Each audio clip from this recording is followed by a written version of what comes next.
पितृपक्ष में 15 या 16 दिनों तक पितर धरती लोक पर वास करते हैं। उनका आशीर्वाद प्राप्त करने के लिए कुछ बातों का विशेष ख्याल रखना चाहिए। दरअसल श्राद्ध को लेकर कुछ नियम बताए गए हैं जिनका पालन जरूर करना चाहिए।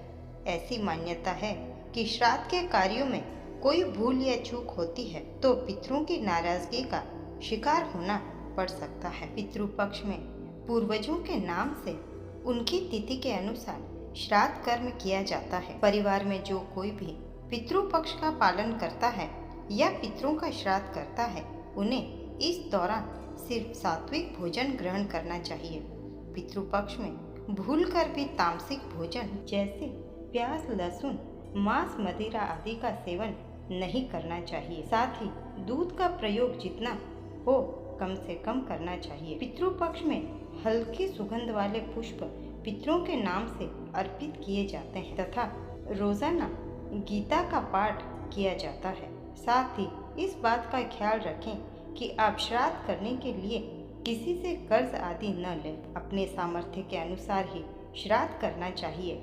इस बात का विशेष ख्याल रखना चाहिए कि घर के सबसे वरिष्ठ पुरुष के द्वारा ही नित्य तर्पण यानी पितरों को जल चढ़ाया जाना चाहिए। यदि वरिष्ठ उपलब्ध न हो तो पौत्र या नाती भी तर्पण कर सकते हैं। श्राद्ध कर्म के कार्य दोपहर के समय करने चाहिए, यही सबसे उत्तम माने जाते हैं।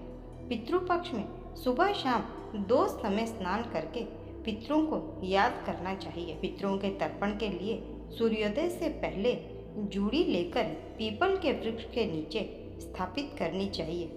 इसके बाद लोटे में थोड़ा गंगा जल, सादा जल और दूध लेकर उसमें बूरा, जौ और काले तिल डालने चाहिए। फिर खुशी की जूड़ी पर 108 बार जल चढ़ाकर मंत्रों का उच्चारण करके पितरों को जल अर्पण करना चाहिए।